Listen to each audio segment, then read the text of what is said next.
Ukraine और रूस के बीच सीज़फायर पर बातचीत को लेकर अमेरिका ने एक बड़ा कदम उठाया है। अमेरिकी राष्ट्रपति डोनाल्ड ट्रंप ने बुधवार को पुष्टि की कि उनके अधिकारी रूस जा रहे हैं, जहां 30 दिनों के सीज़फायर पर चर्चा होगी।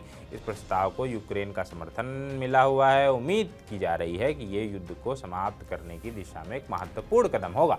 ट्रंप ने इस दौरान रूस को कड़े शब्दों में चेतावनी भी दी है कि अगर जरूरत पड़ी तो अमेरिका उसके खिलाफ बहुत बुरा कर सकता है। व्हाइट हाउस में आयरिश प्रधानमंत्री माइकल मार्टिन से मुलाकात के दौरान ट्रंप ने यूक्रेन रूस संघर्ष और संभावित युद्ध विराम पर सवाल किया गया। इसके जवाब में उन्होंने कहा कि अमेरिका के अधिकारी इस वक्त रूस की यात्रा कर रहे हैं और वहां शांति वार्ता को आगे बढ़ाने की कोशिश की जा रही है। ट्रंप ने यह भी कहा कि युद्ध के कारण हुए विनाश और मासूम लोगों की मौत को देखते हुए इस संघर्ष को जल्द से जल्द खत्म करना बेहद जरूरी हो गया है।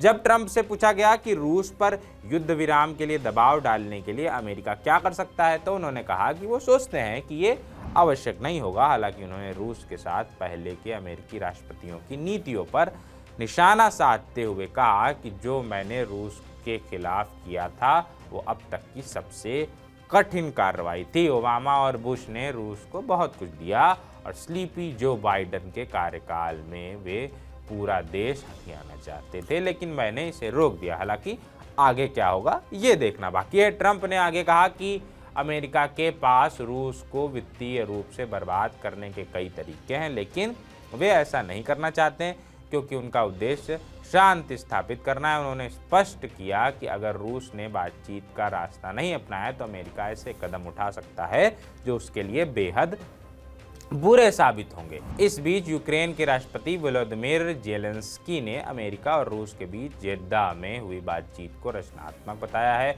उन्होंने कहा कि 30 दिनों के सीज़फायर को स्थायी शांति योजना की नींव बनाने के लिए एक अवसर के रूप में इस्तेमाल किया जाना चाहिए। जेलेंस्की ने कहा कि हम इस युद्ध को समाप्त करना चाहते हैं। सभी को एकजुट होकर रूस को मनाने की ज़रूरत होगी कि वो शांति समझौते के लिए सहमत हो। अब क्या रूस मान जाएगा? रूस ने अब तक किसी भी प्रकार के युद्ध विराम पर स्पष्ट सहमति नहीं दी है। राष्ट्रपति पुतिन पहले भी कह चुके हैं कि रूस केवल तभी किसी शांति समझौते को स्वीकार करेगा जब उसके हितों की गारंटी दी जाएगी। हालांकि अमेरिका और यूक्रेन की ओर से लगातार कोशिशें जारी हैं कि किसी तरह ये युद्ध विराम हो जाए। अब सवाल ये उठता है कि क्या अमेरिका भी इस नई पहल से रूस शांति वार्ता के लिए राजी होगा या ट्रंप को अपने कड़े आर्थिक प्रतिबंधों और अन्य रणनीतिक कदमों का इस्तेमाल करना पड़ेगा। इस संघर्ष ने दुनिया भर की अर्थव्यवस्थाओं को प्रभावित किया है और लाखों लोगों को विस्थापन और त्रासदी का सामना करना पड़ा है। जो भी अब इसके बाद जैसा होगा, क्या युद्ध विराम लंबा चलेगा या युद्ध समाप्त होगा, जो जैसा होगा वो हम आपको बताते रहेंगे। अभी चलते हैं। शुक्रिया।